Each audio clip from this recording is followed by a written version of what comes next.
하치어 그들은 꿈에 헤롯에게로 돌아가지 말라 지시하심을 받아 다른 길로 고국에 돌아가니라. 아멘. 네. 오늘은 그 유명한 성탄절입니다. 그리고 우리 교회로 보면은 1994년 12월 25일이 주일이었어요. 이게 아마 7년마다 한 번씩 겹치겠죠, 확률로. 그날 뭐 창립 예배를 드렸기 때문에 또 설립 그런 주일이기도 합니다. 그리고 또 52주 중에 또 주일이기도 합니다. 그렇지만 가장 중요한 것은 이제 성탄절이 가장 중요할 수 있습니다. 자, 예수님께서 첫 번째 성탄절 행사에 대한 기록이 오늘 나와 있습니다. 물론 예수님이 태어난 그날 한 건 아닙니다. 이게 약간 좀 시간이 뭐 몇 개월 지날 수도 있고 학자들마다 아직 이게 연구 중에 있는 부분들이 있긴 합니다만은 예수님께서 오신 그 첫 해에 예수님께서 오신 그 이후에 바로 직후에 어떤 일이 벌어졌는가, 이 부분을 오늘 기록하고 있는 겁니다.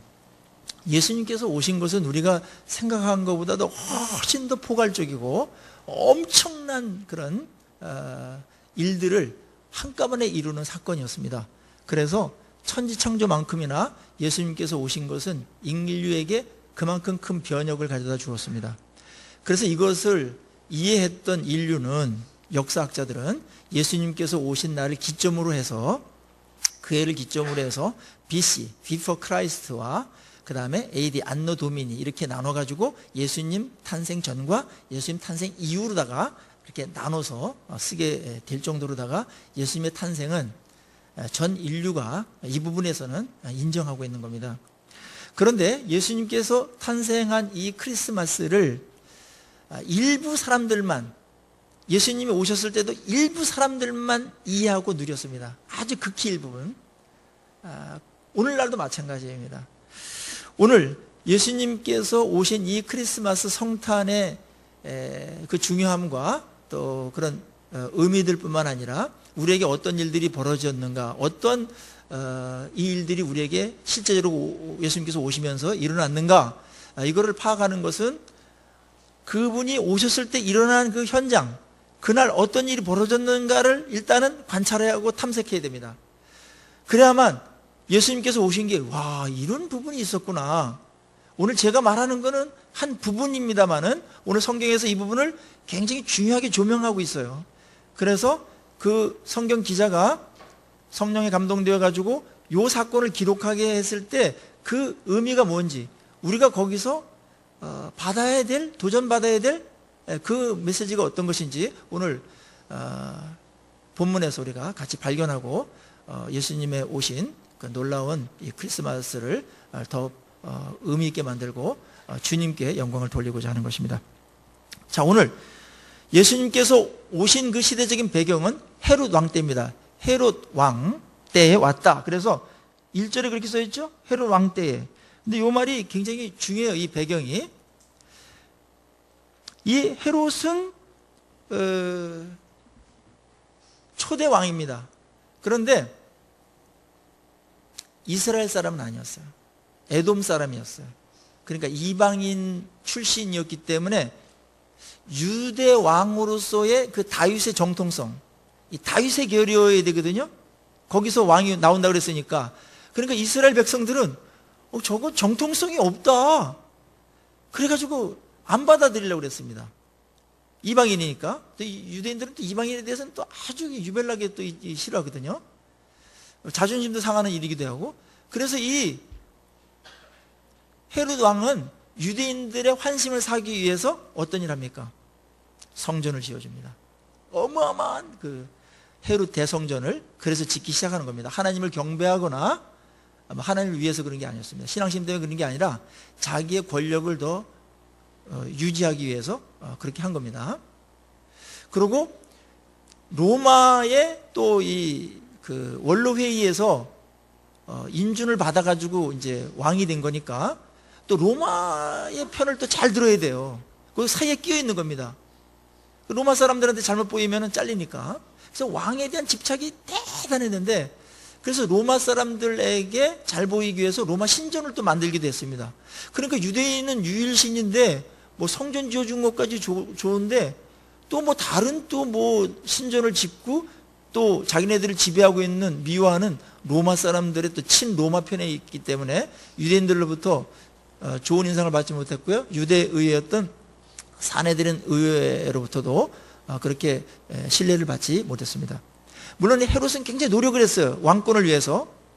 유대인들에게 좋은 면도 했는데 그게 뭐냐면 로마하고 역할을 잘해가지고 유대인들만은 특별히 황제 숭배를 안 해도 되도록 하는 역할을 했어요. 헤롯이. 그거는 굉장히 잘한 거죠. 그럼에도 불구하고 불안감은 계속 있었습니다. 로마에도 잘 보여야 되지. 그 다음에 유대인들에게도 잘 보여야, 폭동이 일어나거나 그러면은 이게 잘못 다스린다 그래서 왕권을 빼앗길 수 있으니까 늘 그런 불안감과 노심초사하는 그런 일들이 있었습니다. 그때 헤롯에게 아주 굉장히 불안한, 그리고 굉장히 걱정스러운 소식이 들렸어요. 그거는 뭐냐면은 유대인의 왕이 태어났다, 이 얘기가 들린 거예요. 이거를 누가 전했습니까? 동방에 있는 박사. 동방이 어딘지, 아라비아인지 바벨론인지 뭐 페르시아인지 뭐 여러 가지 설이 있어요. 동방인데 굉장히 멀어요. 오려면 몇 달이 걸려요.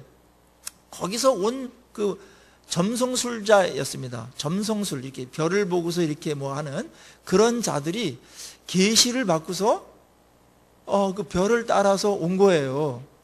참 이 부분도 우리가 이 부분을 설명할 때 풀고 넘어가야 됩니다. 하나님이 왜 하필은 점치는 사람들을 통해 가지고 별 해가지고 또 이방인에서 그렇게 멀리서 먼저 이걸 알고 소식을 전했을까? 이 주님의 탄생에 대한 소식을. 그것은 이렇게 정리합시다. 하나님께서 인간의 연약함을 아시고 인간과 소통하시기 위해서 그들의 방법을 통해서도 계시를 하셨던 거죠. 근데 이거는 정상적인 건 아니에요. 알았죠? 그들은 이렇게 안 하면은 전혀 예수님이 뭔지 모르고 유대인의 왕께 오게 할 수도 없고 이 소식을 알릴 수도 없기 때문에, 이 긴급 상황이기 때문에 이런 조치를 취하셨고, 이 별이 또 어떤 별인지에 대해서도 뭐 천문학적으로 뭐 여러 가지 뭐 이론들이 있겠지만은 어쨌든 굉장한 큰 기적이 일어나서 별을 동원해 가지고 알게 하셨고 인도까지도 하게끔 왔다. 예. 근데 이들이 와서 유대인의 왕이 태어났는데 어디입니까? 이렇게 물었던 거예요. 물론 이들은, 왕은 어디서 태어나요? 네? 왕은 궁궐에서 태어나잖아요. 그래서 베들레헴으로 가야 되는데 베들레헴은 조그만 마을이니까, 촌이니까 바로 당연히 왕이 태어났다면은 궁궐이 있는 예루살렘에서 태어났을 것이다. 그래서 예루살렘에 직행한 거예요. 그 궁궐에 갔어요. 가서 이 왕이 태어나면 시끌벅적하고 막 뭐 이렇게 손님들도 많고 축하와 어떤 이런 분위기가 있는데 너무나 썰렁하고 조용했던 겁니다. 이상했어요. 그래서 잘못 왔나 막 그런 생각을 하면서 다시 물었어요. 수소문했어요. 왕이 태어났다고 하는, 유대인의 왕이 태어났다 어디입니까? 이 얘기를 이제 다윗 왕이 들은 겁니다. 자, 보십시오. 다윗 왕이 받을 충격을 한번 생각해 보세요. 여러분들 왕이 아니기 때문에 이 충격을 모르는데, 이 헤롯 왕의 입장에서 딱 봤을 때, 아니 내가 이 땅의 왕인데 무슨 또 왕이 태어나? 이거는 선전포고와 같은 일이었습니다. 이 헤롯은 자기 삶의 목적을 오직 권세를 갖는 거였습니다. 왕권을 갖는 거, 이게 그의 삶의 목적이었어요. 그래서 그 목적에 부응하면 무슨 일이라도 할 수 있었는데, 무슨 일 중에 하냐면 성전도 지어줄 수도 있고 못 해줄 수도 있어요. 그렇지만 무슨 일 중에는 왕권에 도전한다든지 자기의 자리를 기웃한다든지 그런 사람들은 살려두지 않았습니다. 어느 정도까지였냐면, 자기 왕권을 이렇게 정치적으로 엿본다 이래가지고 의심을 받았던 장모와 그 아내와 아들 둘을 살해할 정도였습니다. 그러니까 이 사람이 왕권에 대한 이 집착이 얼마나 대단한지 아시겠죠? 이 정치하는 사람들은 다 그렇습니다. 우리나라 조선시대도 왕권에 대해서 도전하는 거는 뭐 피도 없었습니다. 자식도 죽이지 않습니까? 이 속성이 그래요, 이게. 그래서 왕권을 이게 내려놓는다는 게 그렇게 어려운 겁니다. 그래서 유대인의 왕이 태어났다고 하는데 어딥니까? 이거를 발설했을 때 이 다윗 왕과 예루살렘이 어떻게 반응했다고 그랬어요? 예? 3절에 헤롯 왕과 온 예루살렘이 듣고 어떻게 했어요? 소동했다. 왜 소동했어요? 기뻐서 소동한 게 아니에요. 여기 분명히 헤롯이 강력한 통치권을 갖고서 왕위를 행사하고 있는데 다른 왕이 태어났는데 궁궐에서 이렇게 자연스럽게 정통성을 이어가면서 태어나면은 평화로운 정권 교체가 되지만 궁궐이 아닌 어느 모르는 곳에서 왕이 태어났다. 피바람이 불 것이다 이겁니다. 그렇지 않습니까? 엄청난 혼란과 엄청난 세력 다툼이 있게 될 거다. 전쟁을 방불한 그런 일이 일 거다. 이거는 그냥 지나갈 수 없는 일이다. 아마 이제 북한에서 정권을 가진, 예를 들면 북한에서 김정일 말고 뭐 조카라든지 뭐 형이라든지 누가 딱 들어와 가지고 북한의 김정은 자리를 지금 차지하려고 그런다. 그렇게 만약에 소문이 들렸다고 생각해 보세요. 평양이 소동하겠죠, 평양이. 그런 겁니다. 그래서 온 거기가 소동을 해서 소동을. 그래서 거기서 이 박사들이 눈치가 있는 사람들이에요. 딱 보니까 이게 보통 이게 심상치 않게 돌아가는 것이고, 그 다음에 어마어마한 폭탄 선언을 해버린 거예요. 그래서 맨 먼저 헤롯이 가장 민감하니까 성경에 어떻게 쓰여 있냐 이렇게 물었습니다. 헤롯은 유대인이 아니기 때문에 성경을 뭐 잘 안다라고는 볼 수가 없어요. 그렇지만 통치하기 위해서 그렇고 아마 유대인들 왕이니까 적어도 구약 성경만큼은 어느 정도 옛날에 조선시대에 뭘 하려고 그러면 노노 맹자 정도 뭐 소학 이런 거는 어느 정도 뭐 상식을 갖고 있었던 것처럼 예수님께서 그리스도가 와야 된다, 왕이 와야 된다 이런 얘기는 다 들었을 거예요. 이건 너무 상식이에요. 그래서 성경 전문가들을 부른 겁니다. 대제사장들하고 서기관 불러가지고 그리스도가 언제 어디서 태어나느냐고 기록되어 있냐. 그때 이 제사장과 서기관들은 전문가이기 때문에, 그리고 대망하고 있었어요. 그리스도를 대망하고 있었기 때문에 정확하게 인용했어요. 미가서 5장 2절. 오늘 제가 그냥 막 여러분에게 읽었던 걸 뺏어가지고 읽었던 구절이죠. 6절. 또 유대 땅 베들레헴아, 너는 유대 고을 중에서 가장 작지 아니하도다. 내게서 한 다스리는 자, 왕이죠. 다스리는 자가 나와서 내 백성 이스라엘의 목자가 되리라. 정확하게 인용했습니다. 알고 있었어요. 점성술을 하는 사람한테 물어보지 않고 성경학자들에게 물어봤다라는 거죠. 유대 왕이니까.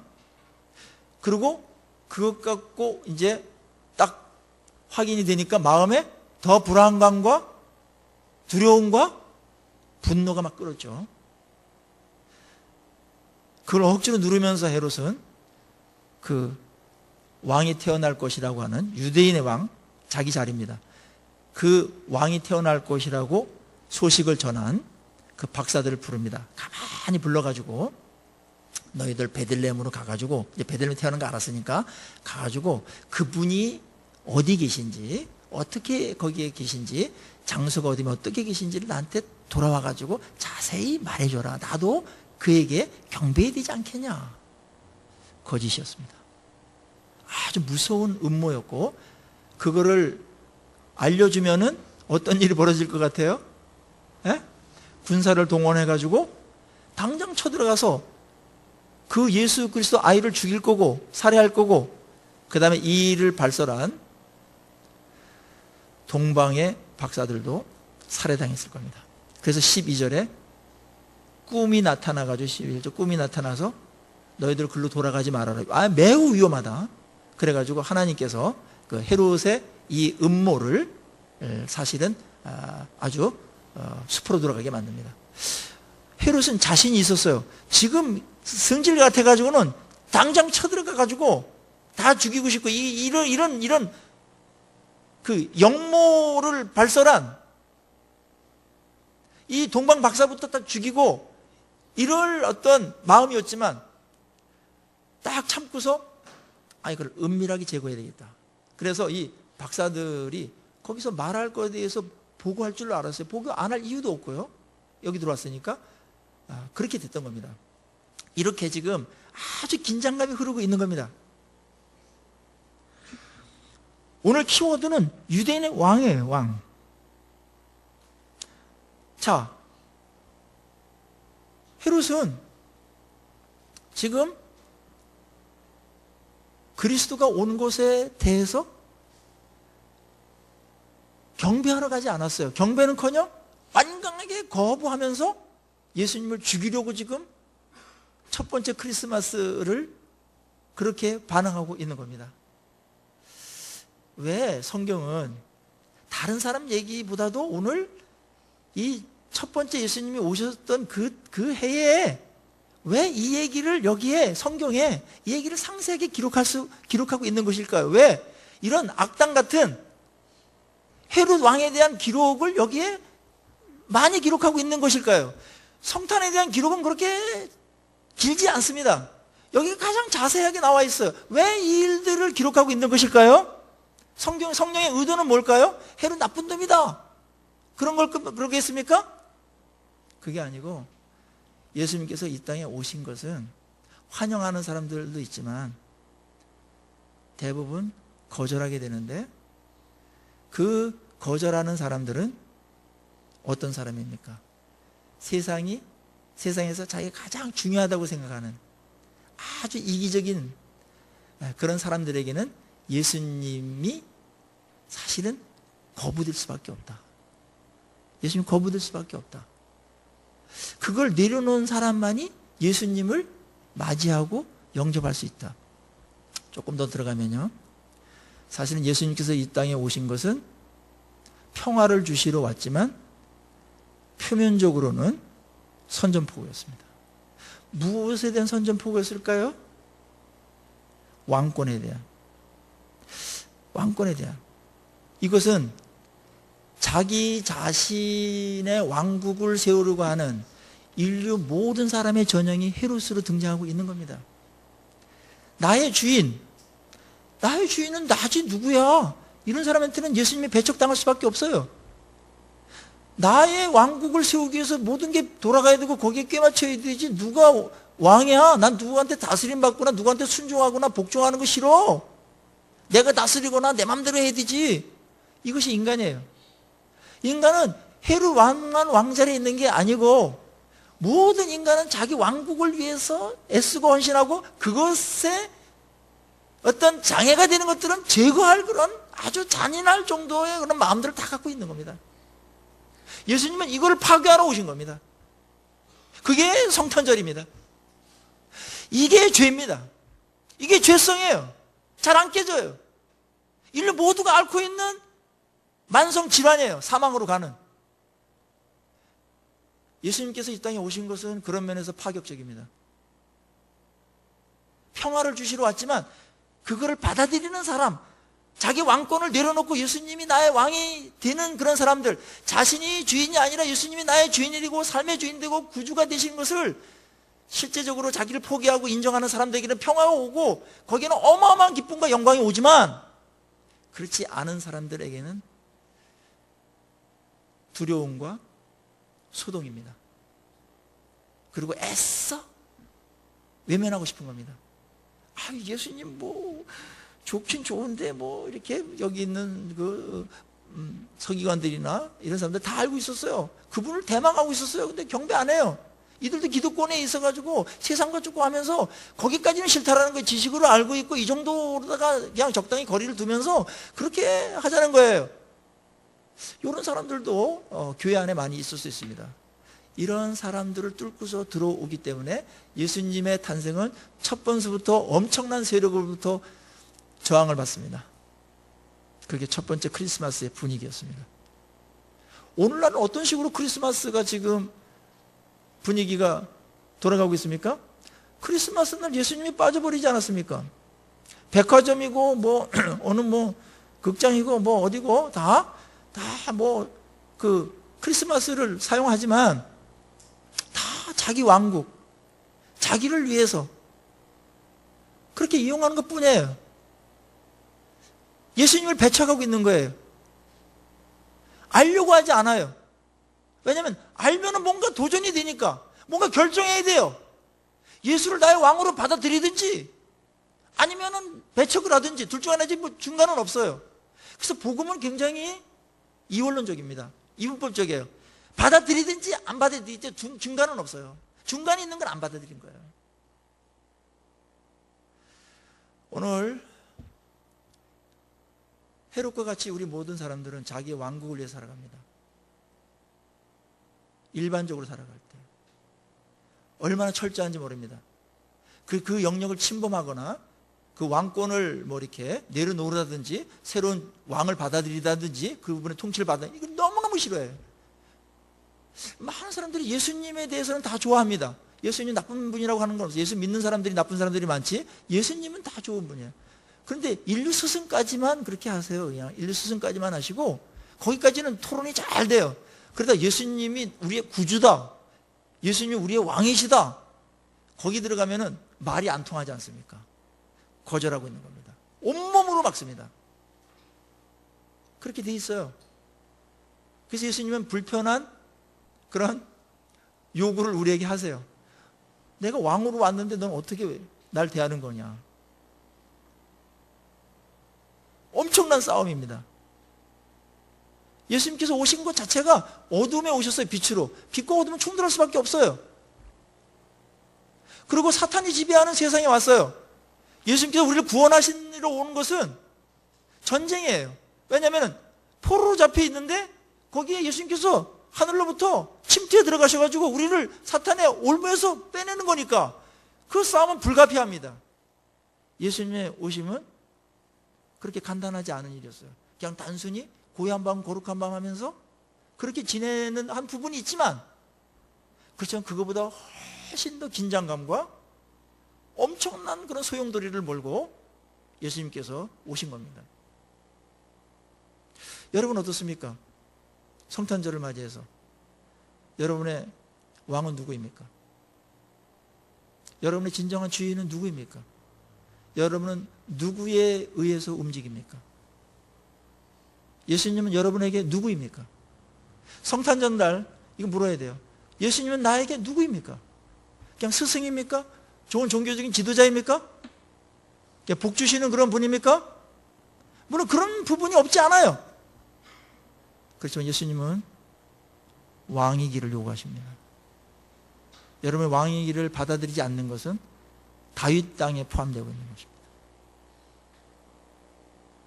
예수님을 무시하는 것 자체가 예수님을 죽이는 거예요. 그건 엄청난 죄예요. 그분이 마땅히 주인이고 마땅히 왕인데 그분을 거역하는 것은 반역이에요.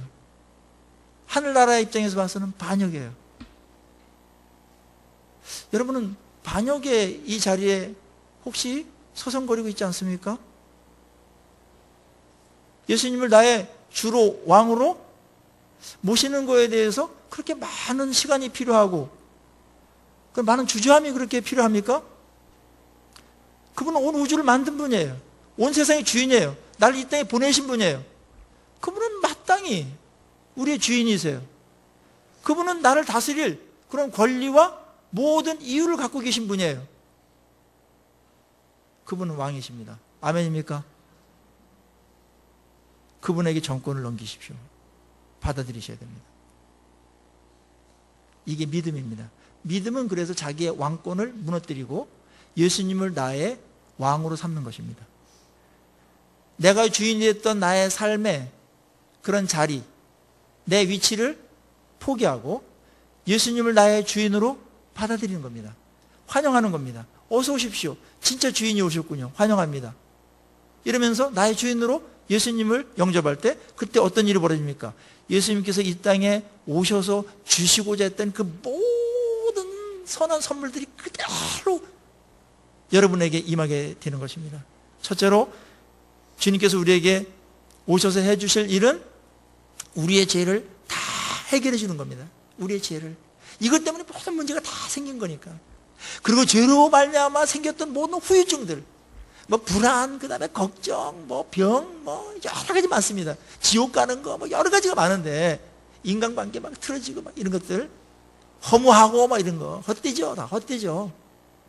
그런 것들 주님께서 다 해결해 주는 겁니다. 왜냐하면 죄로 말미암아 다 그렇게 된 거거든요. 죄 문제 해결한다는 거는 예컨대 이런 거예요. 여러분들 바이러스가 걸리면 요즘 독감 유행이죠. 바이러스가 딱 들어와서 독감이 걸리면 열도 나고 콧물도 나고 오한도 생기고 막 뭐 몸이 피곤하고 막 이러잖아요. 통증도 생기고. 주님께서는 그 통증도 없애주시지만 죄의 문제, 바이러스를 제거하러 오신 겁니다. 그럼 다른 것들이 시간이 가면 건강해지는 거예요. 알았죠? 이런 예수님을 왕으로 나의 구주로 다시 한번 분명하게 그렇게 모시는 크리스마스가 되기를 주의 이름으로 축원합니다. 그렇습니다. 그때 주님이 기뻐하실 수 있어요. 주님을 기뻐하는 거는요, 하나의 전제가 있어요. 우리가 뭐 예배만 드린다고 기뻐하는 거 아니에요. 뭘 잘했다 뭐 이걸 기뻐하는 거 아니에요. 그거는 하나의 전제가 있은 다음에 기쁨이 될 수 있는 거예요. 그건 뭐냐면 그분과의 관계, 그분은 왕이다, 그분은 나의 주인이다. 이 관계가 설정되면 다른 것들이 그 전제 위에서 뭔가 되는 거는 기뻐하시지만 이게 안 된 거는 아무것도 아니에요. 그거는 관심도 없어요. 반역이에요. 그건 주님을 놀리는 거예요. 아니 왕을 왕으로 대접 안 하고 무시하는데 뭘 왕이 뭐가 기뻐하겠습니까? 주인이 주인이신데 주인을 인정받지 못하는 그런 상태에서 하는 모든 게 다 조롱하는 거예요. 아버지가 옆에 계세요. 아들이 아버지가 있는데 아버지 인정 안 해요. 아버지로. 그리고 뭘 해주고 남처럼 해주고 막 이렇게 해주고 따뜻한 밥 해주고 뭐 선물 주고 그거 기뻐하겠습니까? 아버지를 아버지로 대해야 되죠. 이게. 그런 다음에 뭐 따뜻한 밥이고 뭐 선물이든 이게 다 의미가 있는 거지. 아버지를 인정 안 해. 무시해. 남거치대. 이게 죄라는 겁니다. 너무나 인간이 무지해서 대부분 이렇게 살았던 우리들인데 하나님께서 여러분들 예수님 알게 하고 예수님 이런 분이다 이렇게 알게 하셔가지고 예수님 믿고 영접하게 되셨죠.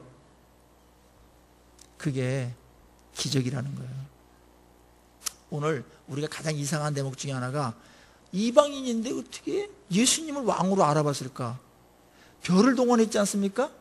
기적이죠. 엄청난 병인데 하나님께서 우리에게 다른 기적을 통해 가지고 예수님 알게 하고 믿게 하셨어요. 그 사람들은 별을 통해서 그렇게 한 거고 우리는 다른 방법을 통해 가지고 그렇게 기적을 동원해 가지고 여기까지 온 겁니다. 그래서 요한복음 1장 12절에는 영접하는 자 곧 그 이름을 믿는 자들에게는 하나님의 자녀가 되는 권세를 주셨으니 이는 인간의 사람의 혈통의 육종이나 뭐 그런 것도 된 게 아시고 오직 아버지의 하나님께로서 난 자들이라. 하나님께서 역사했기 때문에 예수님을 나의 구주로 나의 왕으로 인정할 수 있고 인식할 수 있고 그리고 받아들일 수 있다는 거예요. 여러분 묻겠습니다. 굉장히 중요한 인생 전체 한 구석도 제외가 될 수 없는 놀라운 질문입니다. 여러분들 예수님이 나의 진정한 구주가 되시고 삶의 주인인 줄로 믿습니까? 기적이 일어난 겁니다. 여러분 나름대로의 별을 동원하셔서 예수님 믿게 하신 줄로 믿습니다. 성령이 아니고서는 아무도 예수를 주시라 할 수 없다. 주로 고백한다는 게 그렇게 어려워요. 내 왕국, 내가 주인이지 이거예요. 내 멋대로 하고 싶은 이 욕망이 얼마나 큰지 몰라요. 그래서 내 마음대로 하는데 그걸 못하게 한다니 그럼 막 화가 나고 그거 막 제거하고 싶고 막 화가 나는 거예요. 인간은 다 그렇게 돼 있어요. 내 멋대로 가고 싶은 거 뭐 있어요? 왕권에 대한 도전이었습니다. 그걸 와장창 부시고 진정한 왕인 나를 너희들이 영접해야 된다. 크리스마스의 도전입니다. 오늘 헤롯은 사실 어느 한 부분은 제대로 알았지만 어느 한 부분도 너무나 몰랐어요. 예수님이 오신 것은 그의 표현으로 그리스도라는 표현을 써요. 그리스도가 언제 오냐? 그리스도는 왕이거든요. 그러면서 헤롯은 자기가 가진 게 너무나 지금 최후 정점이 있기 때문에 그분이 오면 무조건 나 있는 것을 빼앗아갈 거다. 이 유대인의 이 정치적인 왕의 자리도 뺏어갈 거다. 다른 것도 뺏어갈 거다. 이런 오해를 했어요. 예수님이 오신 것은 그의 왕권을 노린 건 아니었습니다. 그 왕의 주인이 되기를 바라셨죠. 그 헤롯의 주인이 되시기 위해서 오셨어요. 헤롯을 구원해서 더 좋은 정치를 할 수 있는 자로 만들고 구원을 베풀고 그러기 위해서 오신 거예요. 근데 예수님에 대한 오해가 있었어요. 빼앗으러 왔다. 그래서는 제거해야 되지.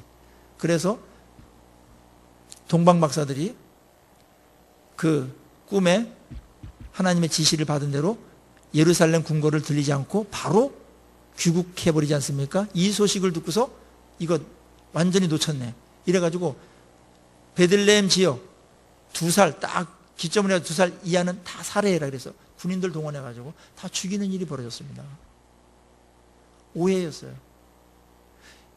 그 이 땅에 오신 그 예수 그리스도 그 유대인의 왕은 정치적인 왕이 아니었어요.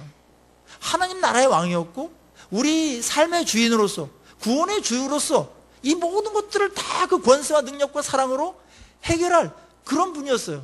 빼앗으러 온 게 아니었어요. 도둑이 온 것은 빼앗고 죽이는 것이지만 내가 온 것은 너희로 하여금 영생을 얻게 하고 풍성케 하려 함이라. 요한복음 10장 10절. 아멘입니까? 그분이 온 것은 우리를 억누르거나 무슨 뭐 이렇게 아주 자유를 억압하거나 그렇게 온 것이 아니고 너희를 죄로부터 자유, 허물로부터의 자유, 두려움으로부터의 자유, 죽음으로부터의 자유, 죄로부터의 자유를 주러 왔다. 자유케 하러 왔는데 우리는 자꾸 얽매이러 왔다. 교회에 나오면 얽매인다. 아무것도 못한다. 그렇지 않습니다. 더 큰 자유와 더 큰 평안과 더 큰 풍성함이 예수님께서 우리에게 그렇게 해주시기 위해서 오신 겁니다. 예수님 오해하지 마세요. 예수님 너무나 섭섭한 부분이에요. 그래서 오해하기 때문에 예수님하고 거리를 두는 사람이 있어요. 예수님 영접했다가 이만한 어떤 자유나 이만한 행복들 다 빼앗기고 그냥 반납해야 되는 거 아니야? 막 고난의 길을 걸으면서 그러는 거 아니야? 그렇지 않아요. 예수 잘 믿는 사람들의 표정과 삶을 한번 보세요. 정말 그런가? 그렇지 않지 않습니까? 예수를 믿었던 나라들을 보세요. 그리고 다른 종교를 믿는 나라들을 비교해 보세요. 인류의 이 몇천 년의 역사는 검증하기에 충분한 시간을 줬어요. 4,000년 이상 줬다고요. 뭐 그 정도 줬으면 검증이 끝난 거지 뭘 또 해야 됩니까? 더 해야 돼요? 더 뭐 1,000년 더 줘야 됩니까? 더 줄 필요 없어요. 검증 끝났어요. 그분이 왕으로 모신 나라들, 그분을 왕으로 모신 사람들, 진정으로 그런 사람들의 아름다움과 그 풍성함과 그 자유로움과 그 영생의 그 놀라움들 확인하십시오. 예수님을 오해하지 마십시오. 그분은 우리에게 주시러 오셨습니다. 우리가 잘 되는 것이라면 그분은 모든 것들을 다 주시면서 우리들을 복되게 하시는 분이십니다.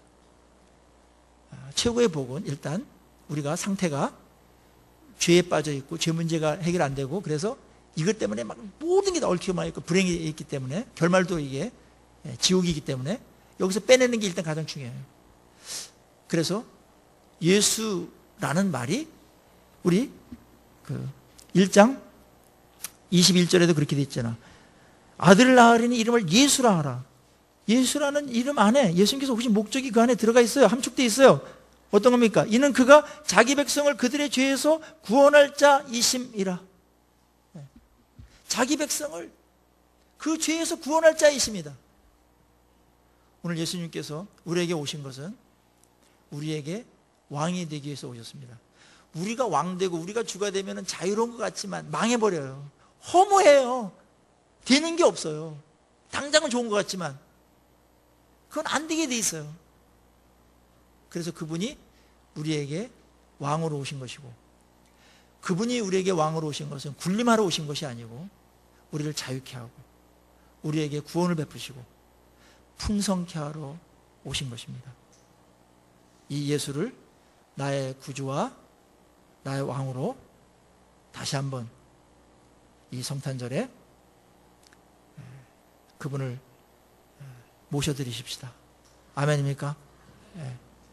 거기서부터 하나님의 나라가 시작되는 겁니다. 그 시점에서부터 나에게 BC와 AD가 거기서부터 새롭게 되는 겁니다. 이 좋으신 예수님을 거절하지 마십시오. 오해하지 마십시오. 그분이 이 땅에 무엇을 주로 왔는지를 분명히 보십시오. 우리의 유익을 위해서라면 목숨까지도 내어주신 분이에요. 목숨 내어줄 것이다 이렇게 해로 끝나고 그냥 돌아가신 분이 아니에요.